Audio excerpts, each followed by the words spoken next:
contexto do IFMG para essa discussão, né?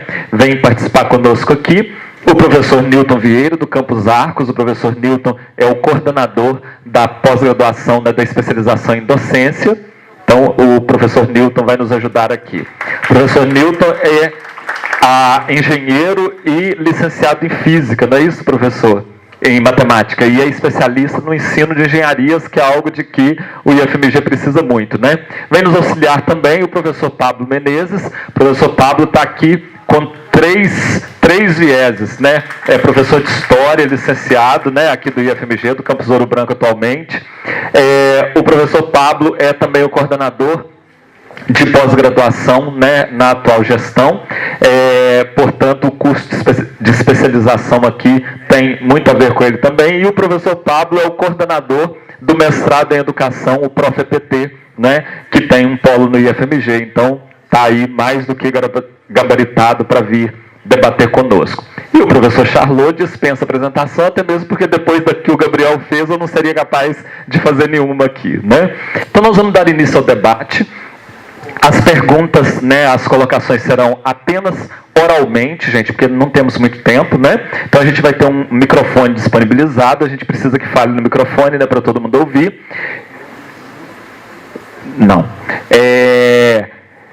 Então, a partir desse momento, estará aberto o debate. Como eu estou com o microfone aqui, vou usar dessa prerrogativa para fazer uma primeira questão para o professor, né? Nós temos aqui, professor, no Instituto, né, hoje a educação profissional, como é dada no Instituto, ela é dada preferencialmente, inclusive, por determinação legal, na forma integrada, né? Na forma integrada, basicamente, é como se a gente tivesse 2 cursos em um, né? O aluno faz o ensino médio tradicional, comum, que a gente chamava de científico, junto com uma formação profissional, né? E ocorre que no IFMG nós temos uma situação que é a seguinte, né? Isso causa um acúmulo muito grande de disciplinas e um acúmulo muito grande de carga horária para os estudantes, né? Então eu queria que o senhor refletisse um pouco a respeito disso. Nós temos, né, cursos em que adolescentes, né, 15, 16, 17 anos, chegam a cursar em determinado ano 16, 17, às vezes 18 disciplinas diferentes, né, entre formação geral e formação profissional, e com cargas horárias altíssimas, né? Então, é muito comum no IFMG, por exemplo, os cursos, a gente tem a carga horária mínima que o catálogo prevê, e a gente tem centenas de horas a mais do que esse mínimo que o catálogo prevê, né? Então, o estudante, ele tem, além de um volume enorme de disciplinas, uma carga horária bem superior àquela que é indicada como mínimo. Queria que o senhor refletisse um pouco acerca disso, né? Para a gente poder começar. A minha conclusão seria que os professores do Instituto têm que trabalhar menos e os estudantes têm que trabalhar mais. Entendeu o que eu quero dizer? Porque quando tem 17 disciplinas, quando o aluno aprende, estuda. Quando? Ele não estuda quando está na disciplina. Ele tenta de entender, mas a atividade intelectual que ele precisa para estudar, para fazer exercícios, para resolver problemas, etc., faz quando? Faz quando?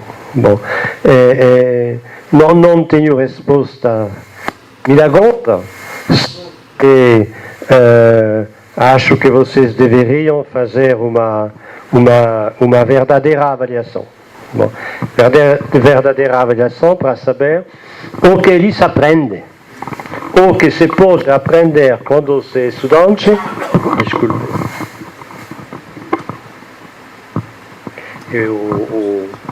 O ar-condicionado, o meu inimigo.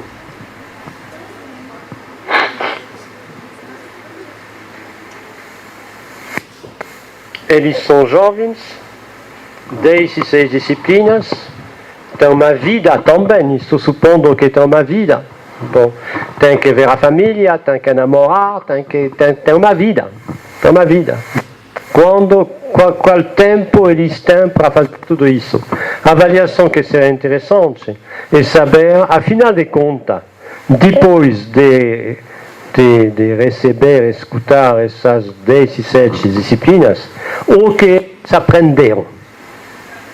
Acho que é muito importante de fazer a distinção entre o que se ensina e o que foi aprendido. Bom, quando se discute sobre currículos, programas, etc., bom, o programa ensinado geralmente é pesado demais. E o programa aprendido é leve demais. Entende o problema? Seria interessante saber, bom, fazer uma avaliação honesta, não para desvalorizar ninguém, só para saber, bom, bom estudante, vamos dizer, um bom estudante, reconhecido como bom estudante para todos os professores, afinal de contas, ele sabe o quê? Ele aprendeu o quê? Bom, e refletir a partir dessa base. Bom, será que o professor é necessário apenas para dar aula? Ou será que ele pode ajudar no processo de aprender? Estamos na área, não falei das novas tecnologias, mas é importantíssimo nesse momento. Bom, acho que a minha com as novas tecnologias é que o professor de informação está morto. Bom, historicamente morto. E o professor de saber está cada vez mais necessário. Eu vou explicar isso sem falar muito. Mas eu chamo de professor de informação aquele que vai ensinar que em Belo Horizonte a indústria é isso. E todas essas listas. Bom, um professor de biologia que vai ensinar que os peixes andam assim, os outros andam... Essas listas. Bom, se eu entrar no Google, vou encontrar mais do que o professor de informação pode me dar. Bom, vou encontrar textos, vou encontrar gráficos, vou encontrar fotografias, vou encontrar vídeos, etc. Portanto, as novas tecnologias permitem economizar tempo do professor ensinando informação. Só que, quando entro no Google, tem muitas coisas erradas. Também. Tem um trabalho a ser feito. Recentemente, descobri, graças à minha filha, que me ensina muitas coisas em pedagogia, bom, que será que existe uma palavra que começa com C cedilha? Bom, eu disse que não. Se papai olha no Google, sapato, C cedilha. Sapato, porque na internet não tem apenas cientistas que respondem, tem também alunos que respondem na internet. E entrou sapato. Bom, portanto, tem um trabalho, e quando você coloca uma palavra como Castelo de Versailles, deve ser 10 mil, 50 mil respostas, links, o qual usar. Bom, acho que temos que tirar uma parte, o próprio professor tem que tirar uma parte do trabalho de informação para ter mais tempo para acompanhar o trabalho de transformação da informação para saber. Porque um saber não é apenas uma informação. Um saber é um conjunto de informações ligadas que tem sentido, que permite responder uma questão ou resolver um problema. Bom, seria isso a minha resposta de forma empírica, já verificar. Funciona ou não funciona? Funciona ou não funciona? Bom, a primeira questão é isso, só se pode verificar como o que eles aprenderam. Segundo, mudar o trabalho do professor. Problema das estratégias de sobrevivência.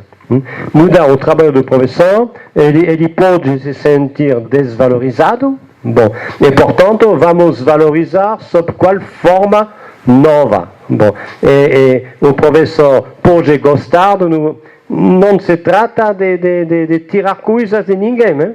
Se trata de falar para redefinir de uma forma tão eficaz que seja possível, escutando todo mundo e tentando de parar de confundir, vou dizer as coisas brutalmente. Acho que vocês, neste momento, estão confundindo ensinar e aprender. ensinar a aprender. Bom, o fato de que uma coisa seja ensinada não significa que ela foi aprendida, se não tem mais as condições de aprender. Bom, e que seria interessante de resolver essa dificuldade. É a minha opinião. Senhores querem? Outros podem ter opiniões diferentes e dizer.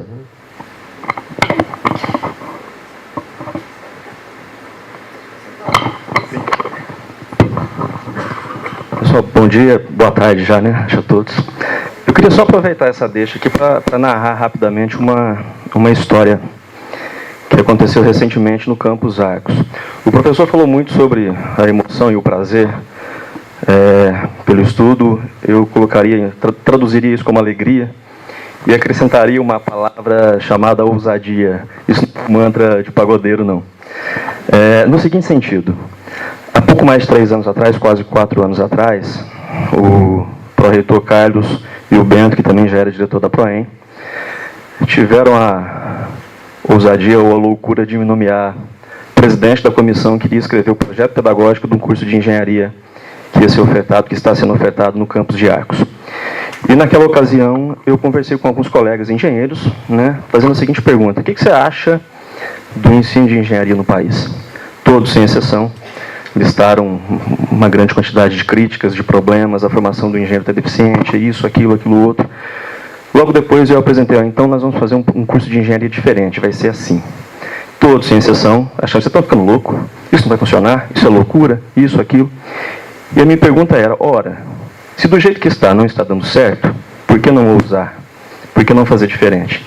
Se der errado, na pior hipótese ficou do mesmo tamanho, né? A gente volta atrás e continua fazendo o que estava fazendo. Então essa ousadia é um primeiro problema. E nesse curso especificamente, agora eu vou contar para vocês o que nós fizemos. Nós trabalhamos com a carga horária mínima regulamentada para o curso e nós colocamos um currículo integralmente baseado em projetos. Então os alunos vivem a universidade o dia todo porque eles têm um enorme problema para resolver todo o semestre, que é a construção de um projeto desde o primeiro período do curso. E isso causa um envolvimento muito grande nesses alunos, né? E depois do curso implantado, alguns outros professores que chegaram ficaram abismados com a baixa carga horária de algumas disciplinas, né? É inconcebível, por exemplo, cálculo com 4 créditos, tem que ser 6. Física, 4 créditos, tem que ser 6. E hoje, passado um tempinho, inclusive os que forem cursar pós-graduação, vão ver um depoimento que nós gravamos recentemente com um dos professores desse curso, dizendo o seguinte: quando eu cheguei eu fiquei preocupadíssimo, porque faltava conteúdo no projeto pedagógico. Eu achei que nós não iríamos conseguir formar engenheiro. E ele complementa: eu estou surpreso, porque alunos do primeiro período me procuram fazendo perguntas referentes a conteúdos do 4º e do 5º, que nem os alunos do 4º e do 5º nas escolas convencionais já me fizeram. Então, ao contrário do que ele pensou, os alunos têm buscado o conhecimento numa estratégia diferente, que é justamente reduzir, enxugar a carga horária formal e criar a alegria, o prazer, a motivação que o professor Charlot nos contou aqui. Então, eu acho que ousar também é preciso. E experimentar. Se der errado, ninguém tem compromisso com o erro, né? Se der errado, a gente refaça, a gente começa de novo, a gente tenta outra vez. O que a gente não pode é permanecer fazendo exatamente aquilo que nós mesmos dizemos que não dá certo, né? Inclusive, no nosso curso, nós promovemos anualmente um evento que ele se chama MEI. MEI é de Metodologias de Ensino Inovadoras. E nesse evento, nós convidamos os colegas que implementaram alguma prática inovadora na sua sala de aula para nos contar essa experiência. E sempre nós convidamos aquelas práticas que têm resultados mais interessantes para que elas sejam apresentadas durante o evento. Uma tentativa justamente de privilegiar essa ousadia que eu estou somando à alegria definida pela brilhante palestra do professor aqui. Então, isso que eu queria dizer por enquanto. As escolas devem ser lugares de aventura intelectual, inclusive nos institutos.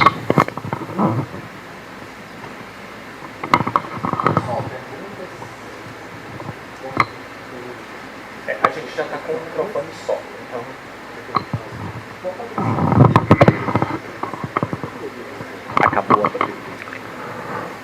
Charlot, o Bento comentou que algumas frases que o senhor disse aqui, a gente precisava pegar essa frase e fazer um outro evento só com uma dessas frases. Uma delas, chamou muita atenção, foi que a evasão deve ser tratada, mas o aluno precisa saber no início por que ele está ali. Eu acho que a partir daí muda tudo.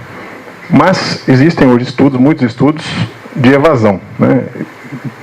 Inúmeros. É lógico que não dá para generalizar, mas eu queria que o senhor falasse sobre isso. Os 3 motivos principais, ou que o senhor achar conveniente, para a gente melhorar um pouco o entendimento sobre isso. Da evasão.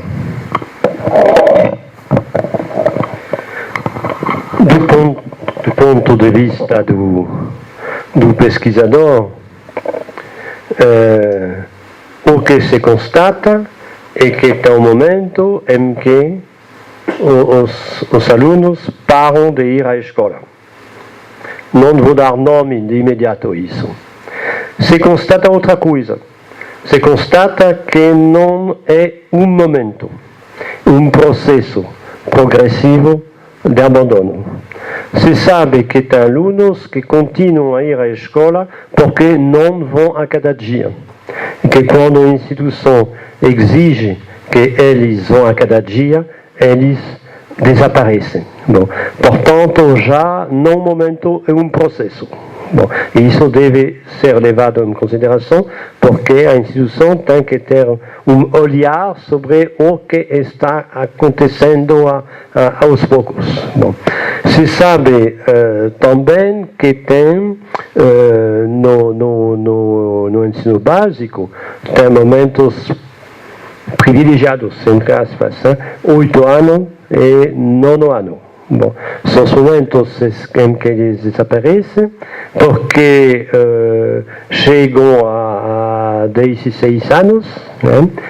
Muitas vezes um pouco atrasado, defasagem. Bom, portanto, podem começar a trabalhar, bom, encontram um trabalho e não vão, têm que escolher entre esse trabalho e a escola. Bom, e como a escola não dá muitas coisas para eles, vão para o trabalho. As mulheres se tornam grávidas. Bom, e quando são grávidas, todo mundo manda elas embora. Bom, tem uma pressão para a aluna grávida sair da escola. Bom, inclusive pressão dos colegas. Isso, até na França, teve uma mestranda que trabalhou isso na França. Um tema de que se fala muito pouco oficialmente. Bom, é uma das fontes de sair da escola quando se trata das moças. Bom, mas, afinal de contas, a maior parte desiste de ir à escola. Por quê? Porque é chato. Porque é chato. Porque não gostam. Porque não aguentam mais. E porque não percebem vai servir para quê? Vai servir para quê? Bom, então, com 16, 17 anos, bom, não pensam que vão entrar no ensino médio. Não pensam que vão entrar no ensino médio. Bom, ou estão no ensino médio, pensam que não tem nenhuma chance de ir na universidade. Bom, e até ir na universidade para saber o quê. Bom, a questão do sentido, de novo, é uma questão importantíssima. Agora, não sei se aqui, depois de entrar, eles saem. Não sei se depois de entrar eles saem. Eu sei que tem que se livrar da palavra evasão. Bom, tem que se livrar da palavra evasão, porque a palavra evasão naturaliza, como uma só palavra, vários fenômenos que provavelmente são um pouco diferentes. Bom, tem que tentar de entender por que não aparecem mais. Porque ao mesmo tempo, quando não estão aqui, onde eles estão? Você sabe? Não. Geralmente a instituição percebe que o aluno não está mais aqui. Evasão. Não se sabe se está no paraíso, se evasão. Mas ele não desistiu de existir. Quando não está aqui, ele está onde? Que é um lugar mais interessante para ele. Está em casa fazendo nada, está trabalhando, está num estágio, está num gangue, está onde e fazendo o quê? Que vale mais do que ir ao instituto, por exemplo. Entende como estou tentando de pensar as coisas enquanto pesquisador? Bom, as palavras muitas vezes fecham. Bom, evasão é uma palavra que fecha. Outra palavra que fecha é preguiçoso. Preguiçoso. Bom, trabalhei sobre isso com os professores também. Bom, eles me dizem, esse aluno é preguiçoso. Eu pergunto, por que você acha que é preguiçoso? Porque ele não quer estudar. Ah. E por que você acha que não quer estudar? Porque ele é muito preguiçoso. Bom. É assim que funciona, hein? Como uma palavra interessante. São palavras que permitem fechar o questionamento, em vez de abrir. E acho que evasão, uma palavra que fecha o questionamento. Tem que não tinha a solução, mas tem que reabrir o questionamento. Não existe evasão porque o instituto não é uma prisão. Bom, não existe evasão. Existem alunos que param de aparecer aos poucos num processo. Tem que ver se, como administração, dá para estudar já esse processo. Ver se dá para intervir antes dele desaparecer completamente. Dá para ligar pelo telefone, pelo WhatsApp para falar com ele. Dá para saber onde ele está quando não está mais aqui. Bom, tem que tentar de saber, bom, recusando uma naturalização dos fenômenos como a palavra evasão. Isso que eu quis dizer. Professor, hoje a gente está aqui tendo a grata oportunidade de ouvi-lo, né, na conjuntura da abertura de um curso de pós-graduação para formação dos professores e bacharéis, para que eles assumam aí uma formação pedagógica, né, um curso de complementação pedagógica. E, nesse sentido, eu gostaria, considerando inclusive as inserções que o senhor tem feito aí no campo da sociologia, da antropologia e da educação, a gente sabe que esse curso ele chega aí quase com uma centena de anos depois da criação da rede federal, com o objetivo de que os professores que são portadores do grau de bacharel, né, que atuam especialmente na área técnica, na formação técnica dos institutos, na rede federal de educação, eles assimilem uma bagagem no campo da pedagogia. E no ProfEPT, que é o nosso mestrado em Educação Profissional e Tecnológica, a gente está começando a abrir uma frente de discussão em relação à formação de professores na EPT, né, para tentar entender como que o professor bacharel, por exemplo, ele se comporta do ponto de vista dentro da sala de aula, trazendo as suas vivências, né, enquanto do ponto de vista da sua formação, que é a graduação, né, como que ele aprendeu a aprender, né, e depois como que ele vai levar isso para ensinar, né. E aí chegamos aqui, muitos deles hoje são nossos colegas e tiveram que contar com esse savoir-faire para trabalhar cotidianamente. Agora o MEC nos vem já estabelecer que até 2020, né, Carlos, esses professores tenham essa formação complementar. Então eu, celebrando esse momento, né, essa iniciativa que o IFMG está trazendo aí à luz, né, como que o senhor vê esses cursos de complementação e quais são os desafios que os formadores do curso terão que lidar e como o senhor vê que esses professores bacharéis podem absorver essa experiência, considerando a sua formação e a percepção que eles têm como docentes, né? E ela, enfim, era isso. De certa forma é fácil de responder, eu não vejo. Imagina a questão que está me perguntando. como devemos fazer essa formação, quais são os desafios, como fazer. Estou chegando, são vocês que conhecem. Não vou fazer de conta de ter uma resposta. Claro que ainda bem que não tenho a resposta. Né? Quem tem a resposta são vocês. Quem tem que construir a resposta são vocês. Alors, o que eu posso dizer a partir da minha experiência, bom, primeiro tem sobre a questão da relação com o saber. Bom, esses professores vão fazer um mestrado? Isso? Não?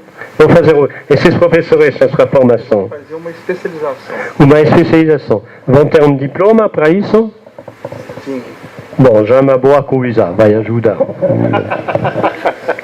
Não, é claro. Bom, tem que ver com eles, porque eles vão fazer essa especialização. Por que eles vão fazer? É obrigatória? Bom, já é uma resposta. Não, eu não trabalho no fazer de conta. Eu tento de trabalhar mesmo nas situações. Bom, eles vão fazer uma formação obrigatória que vai dar um diploma de especialização. Bom, portanto, tem várias formas de fazer isso. A primeira forma que o professor disse que tem que fazer.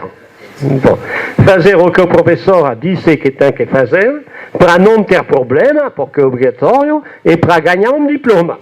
Bom, esse é o ponto de partida.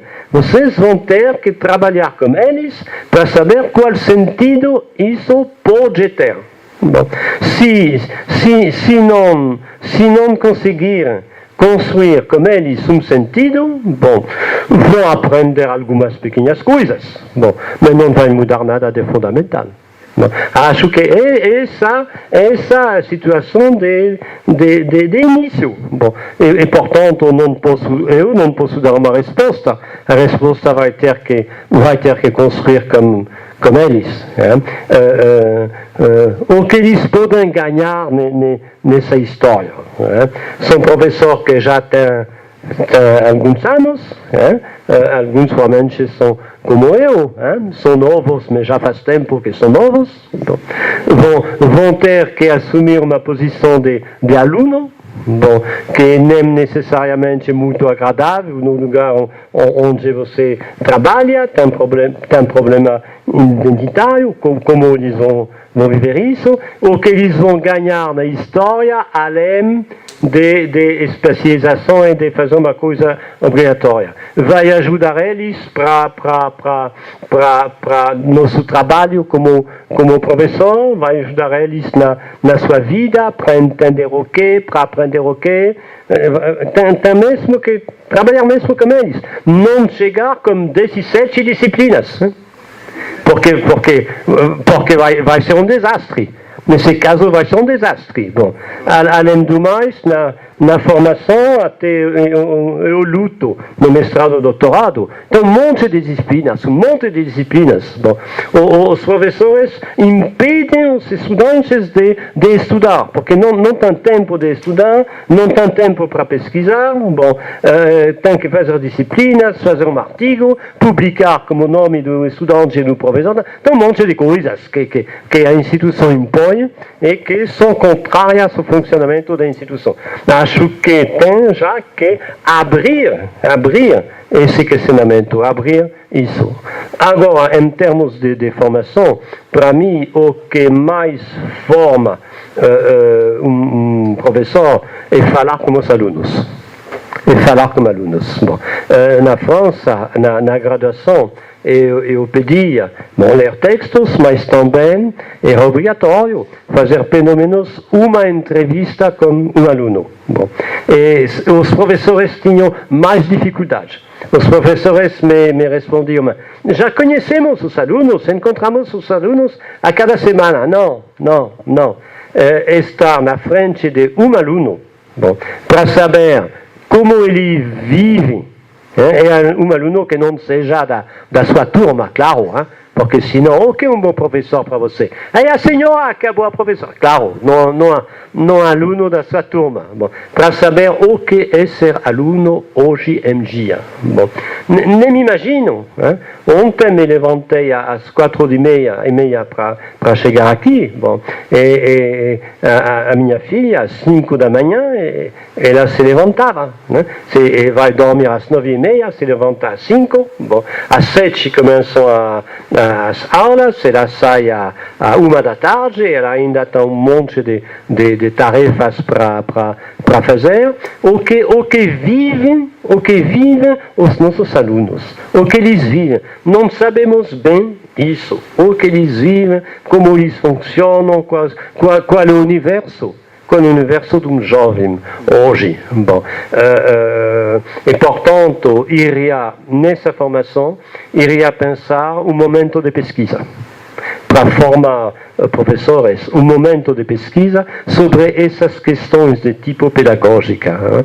Um momento de pesquisa, em particular, de pesquisa sobre o universo dos alunos com quem eles trabalham, que não seja apenas pesquisa dos livros, pesquisa das situações e das práticas. Bom, como usar numa formação o conteúdo teórico para falar das situações e das práticas. Bom, hoje falei de Bourdieu, falei de Lacan, falei de Kant, falei de Platão, falei de um monte de gente. Bom, mas tem que fazer uma aula sobre Bourdieu, Lacan, etc., usando o que eu sei para tentar de melhor entender as situações e as práticas. Eu acho que isso pode ajudar os professores a se formar.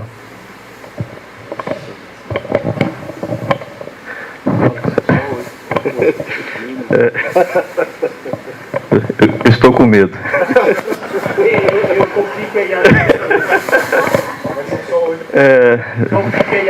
Vejam só, nós estamos há séculos discutindo, debatendo, investigando, pesquisando, publicando, escrevendo sobre como ensinar a aprender, e até hoje não demos conta. Imagine vocês como ensinar a ensinar, né? Então, em hipótese alguma, esse é o objetivo do curso, até porque nós estamos falando de um curso onde os alunos, na verdade, são professores e muitas vezes mais experientes do que os próprios professores. Então, trata-se de um ambiente de reflexão e de troca de experiências, só isso, nada além disso, né? E é um curso lato sensu, então ele tem um foco muito voltado para a prática profissional. Eu não sei se isso vai... Imagino que a gente tem aqui pessoas que se matricularam no curso, correto? Eu não sei se isso vai deixá-los mais tranquilizados ou não. Mas eu sou engenheiro. Eu sou bacharel, né? Claro que depois eu fiz uma licenciatura, eu dediquei os meus estudos de pós-graduação para a área de ensino. Mas eu consigo imaginar qual é a angústia do bacharel ao ser informado que tem que fazer uma formação pedagógica, né? Calma, nós não vamos tratar esse curso de modo extremamente teórico, conceitual. É claro que nós não podemos abrir mão completamente de um mínimo teórico, conceitual, que nos permita fazer reflexões adequadas, né? Que nos permita fazer essas experiências práticas com alguma propriedade. Mas o curso tem um viés muito voltado para a prática da sala de aula mesmo, né? As discussões rodeiam esse campo. Tanto que o curso não exige uma monografia, que via de regra é teórica. O curso exige um artigo que é fruto de uma experiência individual dentro da sala de aula. É uma prática. Olha, eu fiz essa tentativa na minha aula, deu errado, deu certo, vamos discutir os resultados.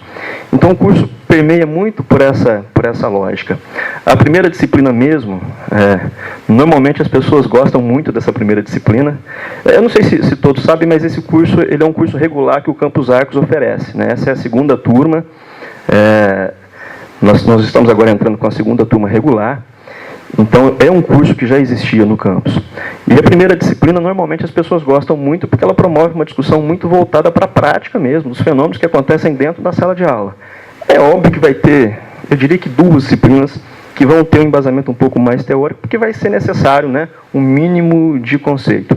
Mas, no geral, fiquem tranquilos que esse curso, eu estou com medo de falar o que eu vou falar, porque eu tenho alguns colegas pedagogos aqui, né? A Márcia, a Ellen está aqui, a Cláudia, mas esse curso não remete àquela discussão pura pedagógica que muitas vezes os bacharéis se sentem entediados ao participar normalmente naquelas semanas iniciais do semestre, né? Eu não estou dizendo que aquilo não é importante, é sim, claro, né? Só que eu entendo, eu estou pensando do lado do bacharel que está às vezes incomodado com essa dúvida, o que será que me espera, né? Fiquem tranquilos que eu tenho certeza que as discussões vão ser muito bacanas. Né? Inclusive a Ellen, cadê a Ellen? Está por aqui. A Ellen fez uma palestra, né, ano passado, fantástica, pedagoga. Nós temos uma professora no curso, que é a Cláudia, que está ali, que é a pedagoga mais física que eu já conheci na minha vida. Então eu tenho certeza que vai ser um ambiente de reflexão, de troca de experiência, objetivando a prática profissional, que certamente terá muito a contribuir com todos, né, para mim, para os nossos professores, para todos os colegas. Eu queria fazer uma complementação à fala do Newton. Eu acho que o curso, o Newton falou uma questão importante, né? A discussão não está exatamente em oferecer para esse professor uma formação nova, né? Eles fizeram a opção de fazer esses seus bacharelados e entendeu-se em algum momento que essa complementação ela seria importante até para que ele fosse capaz de dialogar com algumas questões que não são do universo cotidiano. Então, uma questão que me interessa muito, e por isso eu fiz a pergunta ao professor, até como uma forma também de lembrar, né, desse compromisso que o IFMG está cumprindo aí junto ao MEC, mas que ao mesmo tempo ele não se trata, né, a Proem não pensou em momento algum, junto com o Campus Arcos e a PRPPG, em cumprir simplesmente um ato normativo.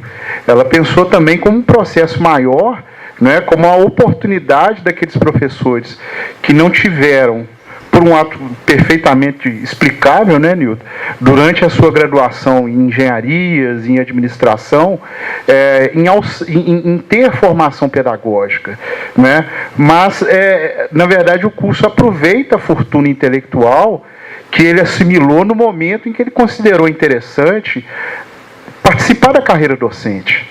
Não é? Então, na verdade, esse curso ele vem para auxiliar aquele professor que ele já vive um ambiente de sala de aula, mas, eventualmente, ele tem algumas discussões que podem ser adensadas com a oportunização de um curso como esse, né? Discutir de maneira mais profunda a questão da avaliação, alguns elementos da questão que o professor abordou muito bem aqui, e todos nós acompanhamos com muita satisfação, né? Questões ligadas à psicologia, questões ligadas à sociologia da educação, né? E repito, que são questões naturais da formação. Então esse curso ele foi pensado entendendo exatamente o lugar que todos nós ocupamos no Instituto, independente do tempo, né? A circunstância do curso, ela vem como um ato normativo, mas ela deve ser entendida como uma forma de ampliar o campo de formação desses docentes, né? Então ele não vem como uma obrigação que se tem que cumprir e depois ela fica por ali, né? Acho que tem que dar a palavra a eles também, porque até agora só falou eu e as pessoas do staff da organização. E aí?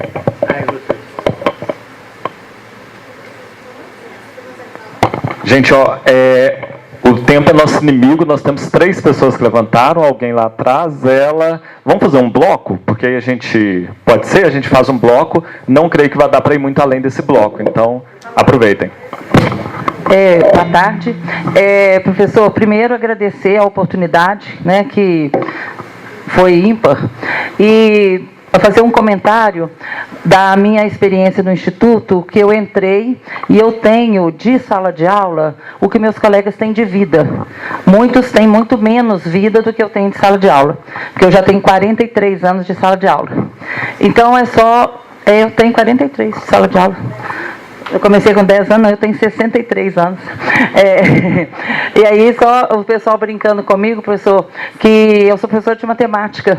E aí o pessoal falando assim, você tem que agora fazer o coque, né? E ficar encurvada. Mas Já estou casado com várias professoras de matemática. Mas é só o que eu queria dizer, justamente isso.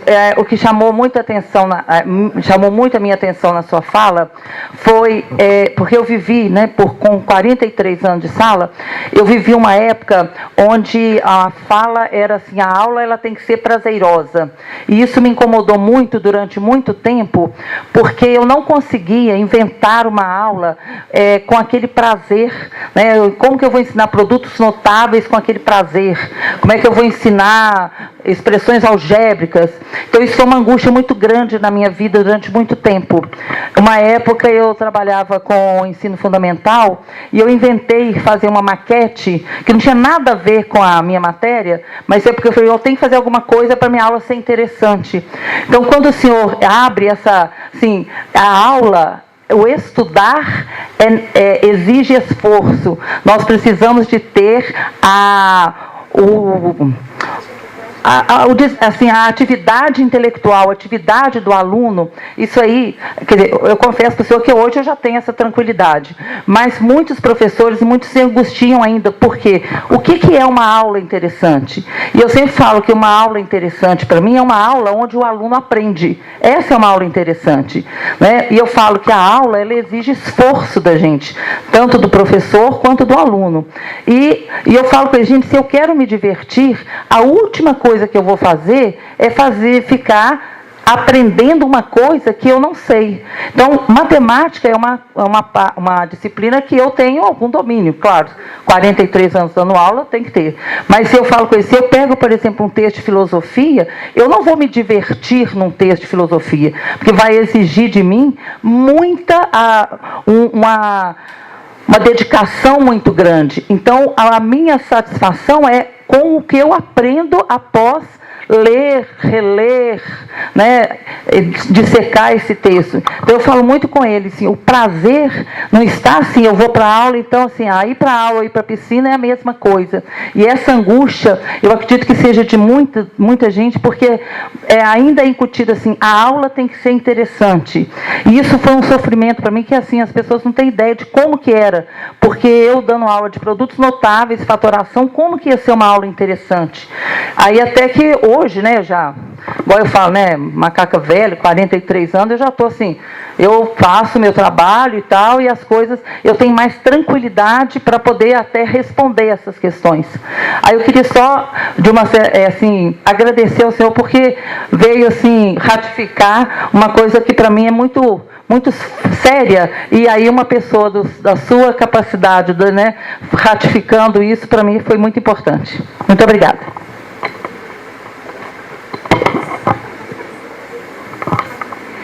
Bom dia.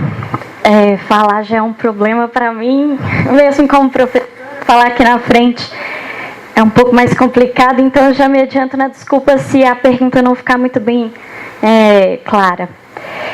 Mas como professora da educação básica, numa sociedade que está discutindo a BNCC, eu trago duas perguntas.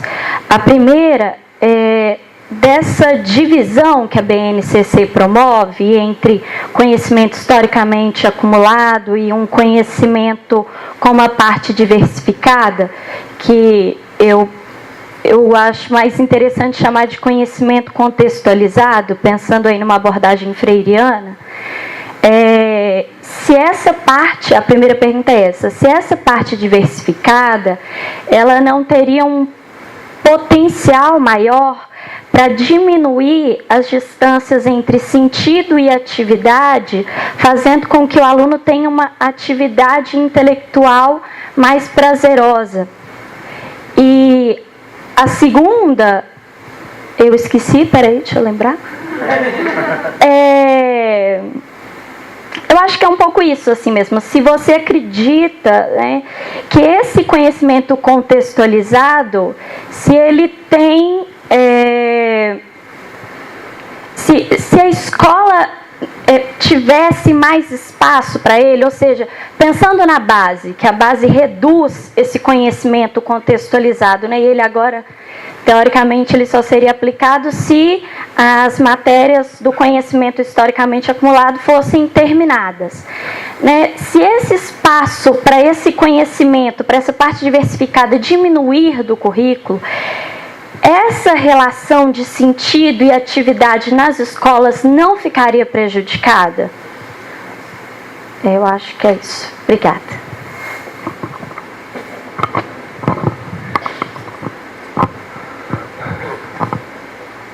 Bom dia. Agradecer também a palestra.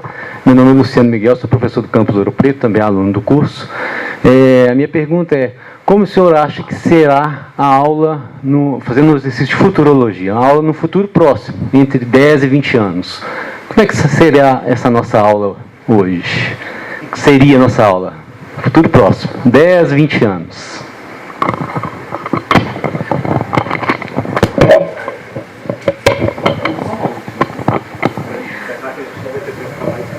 Sim. Professor, eu queria primeiro agradecer também. Deixa eu só ficar aqui para não ficar de costas para as pessoas, que me incomodam um pouco.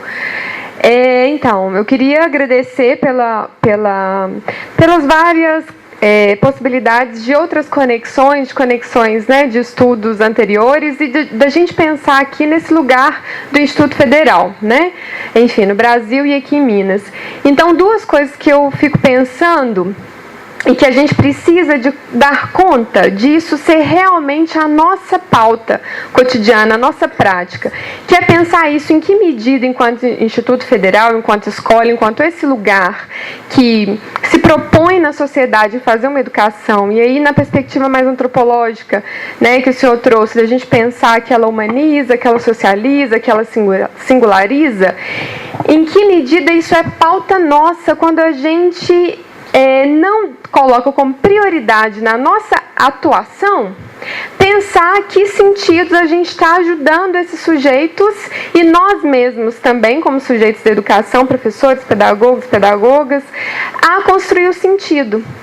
Então, como que a gente precisa, assim, essa fala me faz muito pensar isso, como que isso tem que ser a nossa pauta cotidiana. A gente precisa de planejar a aula, planejar uma formação, pensar tudo isso, mas a gente também precisa de pensar como que na relação direta com esse estudante que está o tempo todo com a gente na nossa porta, a gente constrói com ele sentidos, né?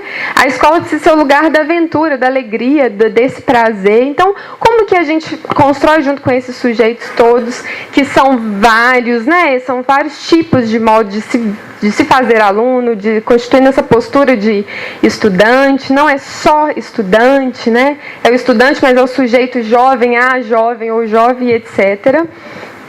Pensar essa condição juvenil, para mim, ainda é um achado. A gente precisa de pensar isso. E a segunda é em relação, que eu queria muito ouvir um pouco mais, sobre essa dimensão das metodologias ativas. Porque isso tem sido, de um modo interessante, porque, né, eu acho que eu vou continuar falando interessante, porque eu acho que é isso. A metodologia ativa, ao mesmo tempo que ela nos possibilita pensar assim, isso é interessante, ou seja, eu consigo me repensar a prática, etc. Mas eu acho que a gente cai em dois extremos. Ou a gente se frustra porque a gente não realmente deu conta, entendeu que pedagogia ativa é essa que nós estamos querendo transformar concretamente em metodologia ativa. Então a gente se frustra, porque um dia dá certo, um dia dá super errado, um dia eu consigo funcionar, eu não consigo ser uma constante. E ao mesmo tempo dá uma certa... eu fico com medo do outro extremo, que é achar que uma aula expositiva, por exemplo, não é metodologia ativa, sabe? Assim, então, acho que isso a gente tem vivido muito nas nossas discussões, eu lá no campus, onde eu estou em Sabará, isso tem sido um pouco as nossas pautas. E aí, é claro que essas perguntas eu faço do lugar de pedagoga, né? Da minha formação, porque eu acho que essas são pautas que eu quero problematizar na minha atuação, assim. Eu acho que o que você trouxe ajuda a gente a pensar e eu queria dialogar um pouco mais. Obrigada. Tem muitas coisas que não sei. Eu sei o que pesquisei. Bom, o que pesquisei eu sei. Tem outras coisas sobre as quais tenho uma opinião, mas que não sei. E, além do mais, nem consigo encontrar uma bola de cristal, bom, para saber como vai ser daqui a 20 anos. Bom, portanto, tem coisas que eu posso dizer, outras coisas que não sei bem como responder. Mas vou fazer o que faz um professor quando ele não sabe responder. Ele responde a outra pergunta. É assim que fazemos, não? Quando não sabemos responder, entendemos uma outra pergunta, respondemos a outra pergunta. Vou dizer o que me evocaram as suas perguntas. Bom, qual prazer? Qual prazer? Bom, acho que tem duas fontes de prazer fundamentais. Bom, o prazer de entender, o mundo que não entendemos, isso é um prazer. E já o prazer de entender alguma coisa do mundo. Mas tem também um prazer que me parece fundamental, o prazer de si mesmo, o prazer do desafio. Bom, o melhor prazer que temos é o prazer de nos sentir inteligente, forte, capaz. Bom, portanto, capaz de enfrentar o mundo e capaz de ser amados. Bom, e, portanto, para isso, sempre nunca se deve ensinar coisas difíceis demais e nunca se deve ensinar coisas fáceis demais. Bom, não se deve ensinar coisas difíceis demais porque eles vão fracassar. Mas não se deve ensinar coisas fáceis demais porque não vale a pena. Bom, vocês não jogam xadrez como uma criança com 5 anos. Bom, jogam xadrez como criança de 5 anos para ela ganhar, para ela ter o prazer de ganhar. Bom, mas quando é fácil demais, não vale a pena. Bom, e essa é uma armadilha em que muitos professores caem, né? Quando se ensina nos bairros populares, difíceis, etc., aos poucos se reduz o nível de exigência, até, na verdade, não ensinar mais nada, mas organizar tarefas. Bom, eles colocam uma cruz na casinha e todo mundo faz de conta que aprenderam, que eles sabem. Bom, é uma forma de desprezo também dos alunos que eles percebem. Bom, portanto, entender, bom, e se sentir inteligente. Bom, contra uma escola da humilhação, bom, e da ausência de sentido. E isso eu posso dizer. Bom, sobre a contextualização, quem perguntou se tem coisas que não conheço bem que funcionam atrás da sua pergunta, sobre mudanças institucionais, etc. Bom, que não tenho uma concepção clara entre acumulado historicamente e contextualizado, portanto, estou prudente sobre isso que vocês vão interpretar. Bom, contextualizado, sim, mas tem que entender exatamente de que se trata. Bom, não sei se vou responder à sua pergunta, mas vou dizer uma coisa. Não se deve confundir que tem sentido com a ideia de que é familiar e que faz parte do mundo cotidiano, ou até que é contextualizado. Não é a mesma coisa. Bom, ou tem uma tendência a dizer, quando é difícil, devemos ligar o ensino à vida cotidiana e familiar da criança. Cuidado. Bom, primeiro, a escola é interessante institucionalmente porque a escola permite de aprender coisas que não se aprende fora da escola. Bom, se a escola fizer a mesma coisa do que a comunidade, não vale a pena. Mas também, se ela fizer uma coisa que só tem sentido dentro da escola, também não vale a pena. Entende? Portanto, a escola deve ser ligada à comunidade, mas fazer outra coisa do que o que faz a comunidade, senão não vale a pena. Bom, e portanto, sobre a questão do familiar, bom, a escola deve abrir janelas sobre o tempo, sobre o espaço, sobre imaginário, sobre outras formas de atividades que não se encontram no contexto, Bom, e portanto, ter sentido não significa automaticamente pertencer ao mundo cotidiano da criança. Claro que quando pertence ao mundo cotidiano da criança, tem sentido. Bom, até tem sentido para dizer o contrário, porque no mundo cotidiano da criança, a Terra não gira ao redor do Sol. Bom, vou dar um exemplo. Numa pesquisa que foi feita já faz tempo no Brasil, a pergunta: vocês já ouviram falar que o homem descende de gorila? O que vocês acham? Bom, resposta da menina: isso não é possível, porque quando uma criança nasce, ela puxa o pai, que não pode ser gorila. E trabalhando, a pesquisadora chega à conclusão de que a criança vai ouvir 3 discursos. Bom, vai ouvir discurso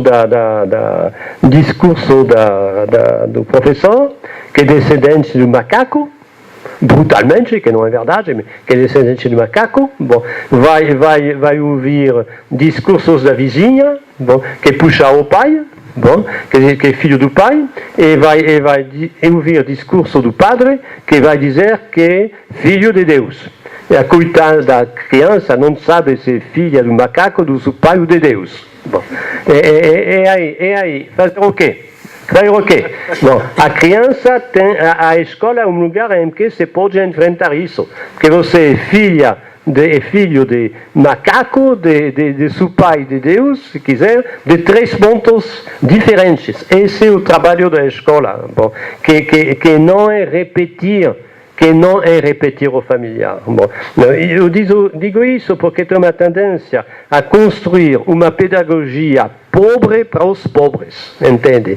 Construir uma pedagogia pobre para os pobres que me ajuda a ter a ideia de ajudar eles, em vez de conseguir definir o que é um pouco difícil, mas que eles podem fazer para progredir e para avançar. Sentido não é necessariamente familiar. Bom, quando se faz matemática em licenciatura, bom, para fazer matemática em licenciatura, não vou usar um exemplo contextualizado, bom, mas vou usar uma situação de partida para refletir, para resolver um problema, uma situação de partida que tem sentido matematicamente para os alunos desse nível. Eu queria dizer isso porque me parece importante, do ponto de vista pedagógico e político também. A questão sobre a escola daqui a 20 anos. Vai? A minha primeira resposta é que espero estar aqui para ver. Já. Provavelmente estarei, porque estou apenas com 74 anos, estarei com 94 anos. Bom, e lá será mais fácil responder. Se não tenho problema como o senhor Alzheimer, eu poderei responder. Bom, agora não sei bem. Bom, as novas tecnologias vão ser usadas mais, como espero, para liberar o professor da parte da parte de informação. Eu fico até com raiva quando vejo, em particular no ensino científico, bom, tem um monte de palavras que alunos de 5º, 6º, 7º, 8º ano, que eles têm que aprender essas palavras que eu não conheço. Bom, esse é um problema. Estamos exigindo dos nossos filhos, dos nossos alunos, bom, conhecerem coisas que os nossos colegas não sabem. Professores, uma coisa que sempre sonhei em fazer, que nunca osei, mas que seria interessante, inclusive aqui na formação. Bom, o trabalho que o professor de matemática dá aos seus alunos. Você dá a prova para o professor de história. Bom, e a prova do professor de história você dá para o professor de matemática. E vamos ver as notas que eles vão tirar. Bom. Alors, eu sei que tem a formação do espírito aos poucos do tempo, inclusive esquecendo os saberes, mas estamos exigindo das crianças coisas que nossos colegas professores não sabem ou não sabem mais. Bom, com palavras técnicas, hipertécnicas. Bom, se abre um livro, até um livro do método interessante como Bernoulli, por exemplo, com método interessante. Se abre um livro de Bernoulli e tem em geografia, em ciências, etc., e até em história, 4 ou 5 palavras técnicas a cada página. Bom, é problema numa época em que é só entrar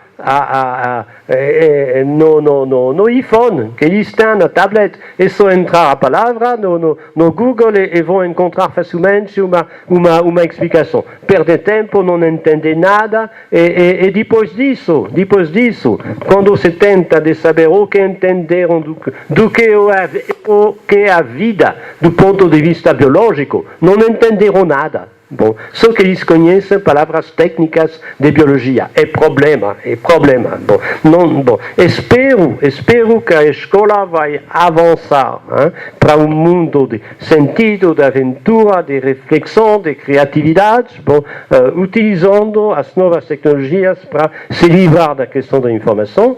Só que Bourdieu iria responder, do ponto de vista da sociologia da reprodução, o que ele responde no final do livro a reprodução, dizendo que teria que fazer uma pedagogia explícita. Eles, como pastor, param dizendo porque a classe dominante iria organizar uma escola para que a classe dominada possa também aprender. Eu não sei, sobre 20 anos. Eu vou perguntar uma coisa que vocês não vão responder. Como vai ser a escola brasileira daqui a 2 anos? Vocês entendem em que estou pensando? Como ela vai ser daqui a 2 anos? Bom, já é uma coisa que tem que pensar. Não tem medo daquela ideia de a história compreende o passado para entender o futuro, porque ele é imprevisível, né? Claro. E, alors, o que tem ainda tem... como construir? Não tente construir demais. Bom, não sei. Não sei. Se soubesse, já faz tempo que teria dito, e você souberia. Bom. 2, cuidado, qual é o tema que dá mais dinheiro nesse momento para o pesquisador?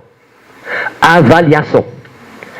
Se você quer dinheiro para uma pesquisa, tem que colocar na pesquisa avaliação. Bom, pode colocar o ensino geométrico no instituto e a avaliação, vai receber dinheiro.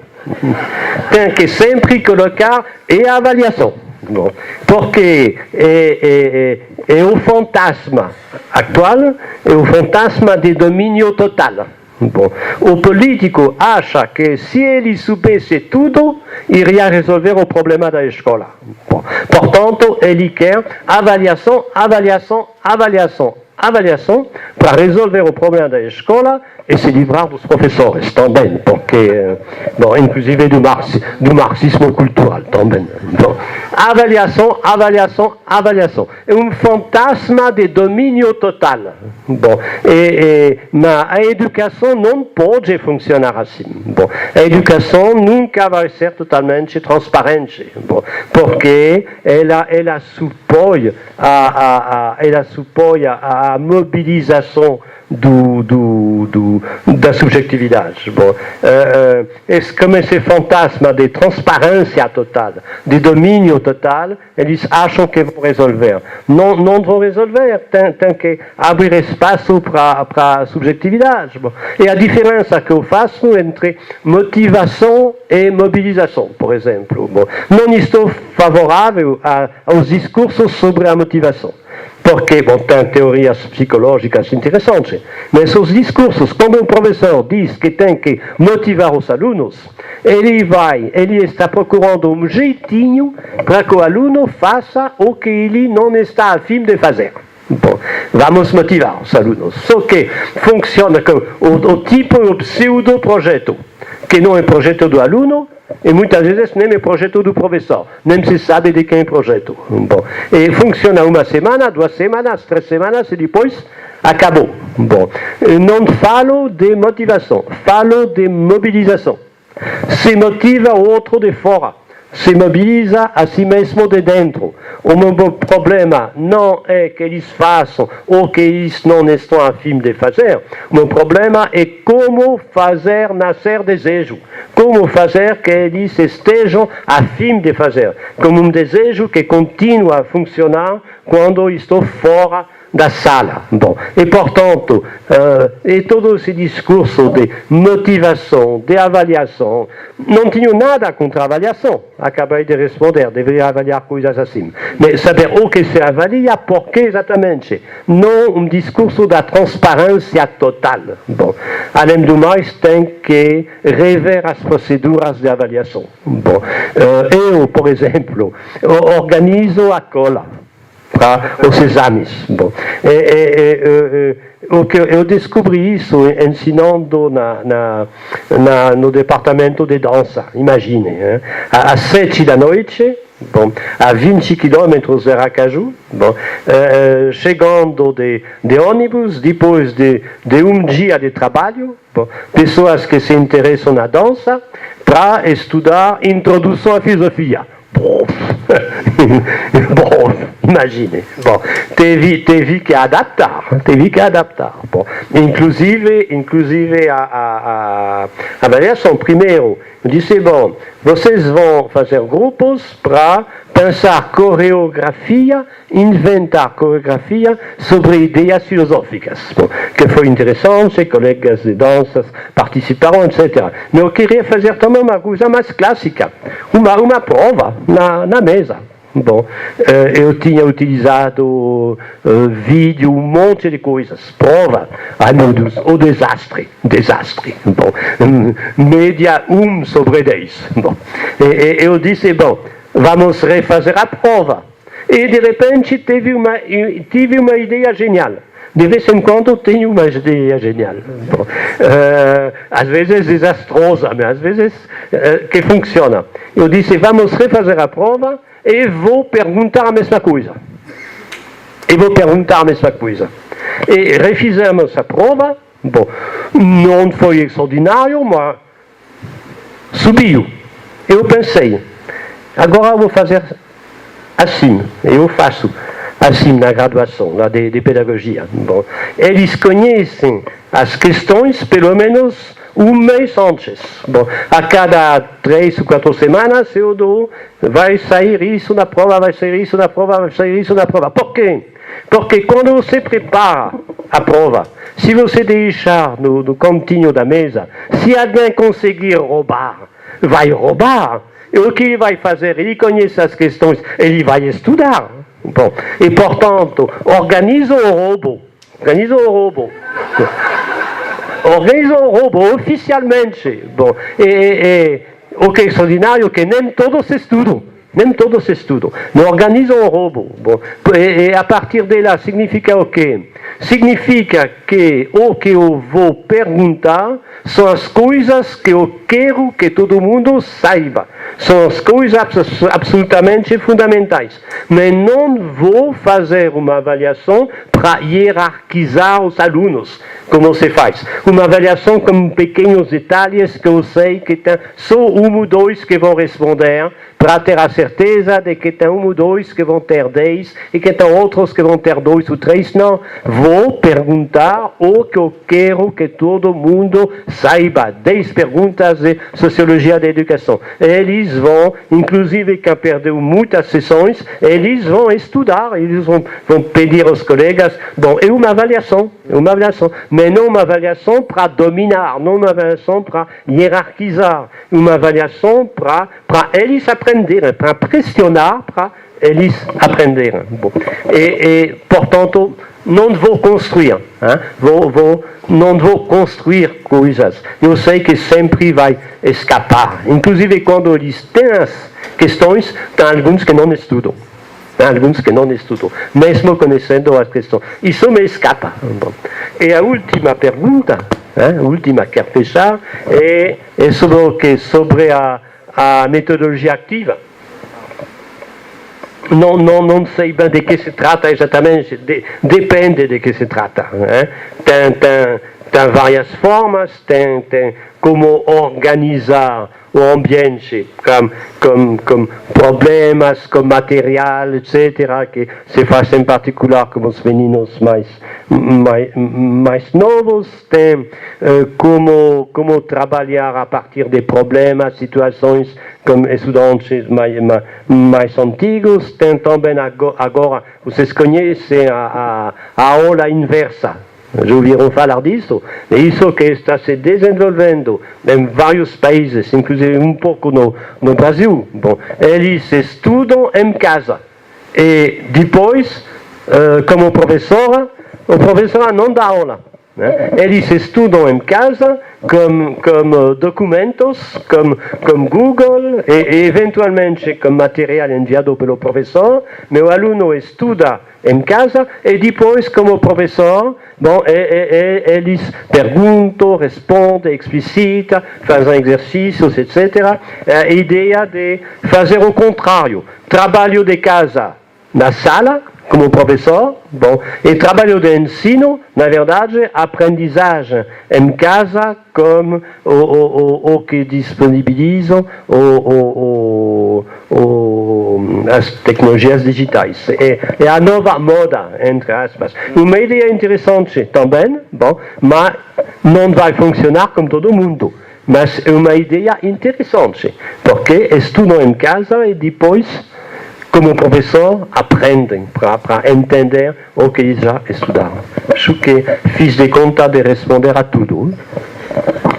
Newton, bem breve, por favor, rapidinho. A pergunta da colega de Sabará surgiu a necessidade que eu complementasse algo que eu disse agora há pouco. Num momento da vida, eu estive numa palestra onde a professora disse o seguinte: o bom professor não é aquele que dá boas respostas, mas aquele que faz boas perguntas. Desde então eu uso dessa prerrogativa sempre que eu sou colocado numa situação complicada. Mas logo depois eu percebi que ela faz sentido. Eu sou entusiasta das tecnologias na educação, né? Estudei isso no meu doutorado, no pós-doutorado eu discuti isso, e não há um trabalho que eu faça, que eu publique, que eu não critique o uso das tecnologias na educação. Porque, em grande monta, isso é mais uma experimentação sem fundamento.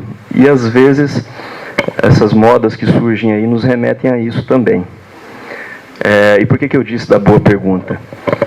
Quando alguém diz, eu quero utilizar uma metodologia ativa, você fala, por quê? Porque é legal. Por quê? Não há quem resista a 2 ou 3 porquês, né? Para responder esse segundo porquê, a pessoa tem que investigar o fundo conceitual, metodológico daquilo para responder a sua pergunta. E ao fazer essa investigação, inevitavelmente, ele vai verificar que existem diretrizes para potencializar o sucesso daquilo. Não quer dizer que vai funcionar, afinal de contas a gente está tratando de relações humanas, mas potencializa o sucesso. Quando eu disse agora há pouco que o nosso curso ele tem muita experiência, não é experiência ao acaso. Eu disse que o nosso curso não é puramente teórico, mas eu disse que ele tem um mínimo teórico necessário para que nós possamos fazer as nossas experiências. Quando eu brinquei em relação àqueles dias pedagógicos do início do semestre letivo, eu não estou dizendo que aquilo tem que acabar, ao contrário. Nós, bacharéis e tecnólogos, temos que ir naquele momento, porque ele é de fundamental importância, e saber trazer aquilo para a nossa prática para responder os nossos porquês. Porque aquilo vai me ajudar a colocar em prática o uso da tecnologia, o uso da metodologia ativa e assim por diante. Então, eu acho que tudo tem que ter um porquê antes, porque se tiver um porquê, nós potencializamos a chance de sucesso. Talvez eu possa responder a pergunta com essa pergunta. Muito bem. Tenho certeza que há muitas perguntas que ficaram aí no ar, né? Eu sugiro que a gente mande para o curso, né? Vai ser um bom exercício para a gente encaminhar o curso. Gente,